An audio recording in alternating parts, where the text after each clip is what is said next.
네, 직장인들 월급 명세서를 들여다보면 이 기본급의 상여금 또 교통비까지 항목이 꽤 많습니다. 그런데 혹시 알고 계셨습니까? 이 기업이 근로자한테 최저임금을 제대로 지급하고 있는지 이걸 따질 때는 기본급이랑 직무수당까지만 기준으로 삼습니다. 지금까지는 상여금, 식비 이런 건 포함이 안 됐다는 거죠. 그런데 내년부터는 이게 바뀝니다. 어제 국회 본회의에서 최저임금법 개정안이 통과됐기 때문입니다. 네, 어제 국회 본회의장 모습 보고 계신데요. 최저임금법 개정안을 놓고 표결이 진행됐습니다.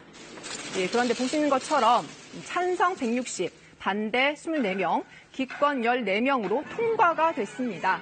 그런데 같은 시간에 국회 앞에서는 이렇게 고성이 곳곳에서 오가고 몸싸움도 벌어졌습니다. 최저임금법 개정에 반대하는 민주노총 조합원들입니다.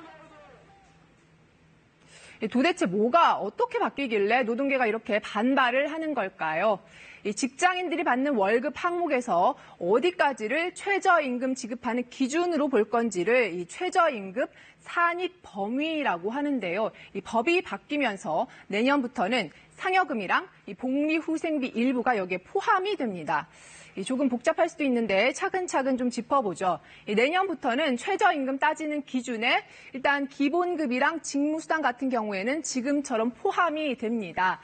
그런데 이 상여금 중에는 최저임금의 25%를 넘는 금액, 그리고 복리후생비 같은 경우에는 최저임금의 7%를 넘는 금액이 이 최저임금에 포함이 됩니다.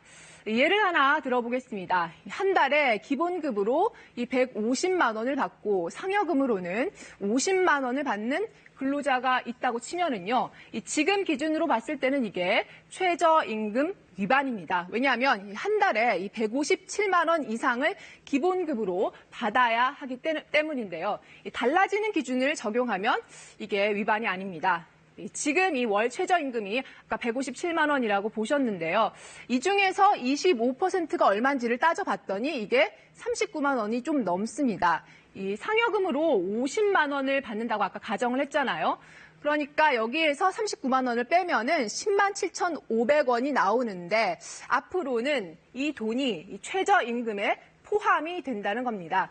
그렇게 되면은 기본급으로 150만 원을 받는 이 근로자 같은 경우에는 167만 7,500원이 최저임금을 계산하는 기준 액수가 된다는 거죠.